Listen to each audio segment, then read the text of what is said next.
Hindi, Kinapos kaya ko ako, pa eh. bitin Oo. pa ako. Correct. Gusto ko Isa pa ako. ulit. Tapos hindi mo mamalayan hanggang madaling araw na kayo. Mahilig ka rito eh. Ay, kala mo ako lang, ikaw din naman. Ano ba? Secret yun eh. Minsan ba may mga pagkakataon na nabibitin ka tapos gusto mo Naman. pang umulit ng umulit? Siyempre. Kahit pagod na, no? Diba? Oo. Gusto mong isagad kasi nandun na yung pagkakataon eh. Correct. Tsaka the more na mas dinadamihan mo, parang for some reason talaga, may nai-stretch ka.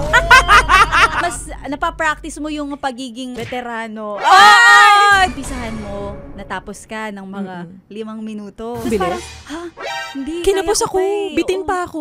Gusto ko Isa pa ako. ulit. Tapos hindi mo mamalayan hanggang madaling araw na kayo. The more na mas mahaba yung paghihintay mo, mas nag-e-excite ka pa. Eh, mahilig ka dun. Oo, ang galing mo dun sa una. Tapos umisa ka pa. Isa ka pa. Tapos Oo. parang gusto mo pa na may isa pa. Ganito ka rin ba? Sa umpisa, gusto mo sakto lang muna. Oo, Tapos habang tumatagal, gusto parang mo. pang warm up mo eh. Tapos yung mga sumunod, gusto mong tinutodo na. Oo. Tapos ang ganda ng performance mo sa Kasi dulo. bukang-buka ka na. Nagustuhan niya. Bukang-buka.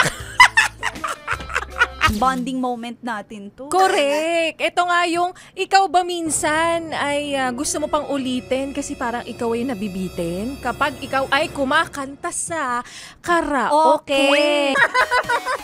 Napayes ka ba sa napanood mo, yes friend? Alam mo na ang gagawin mo, ha? Hit like and subscribe. And click the notification bell para ma-update ka namin. Kung Gusto mo mag-comment ka pa. hindi ka namin iisnabin. Go, yes, friend!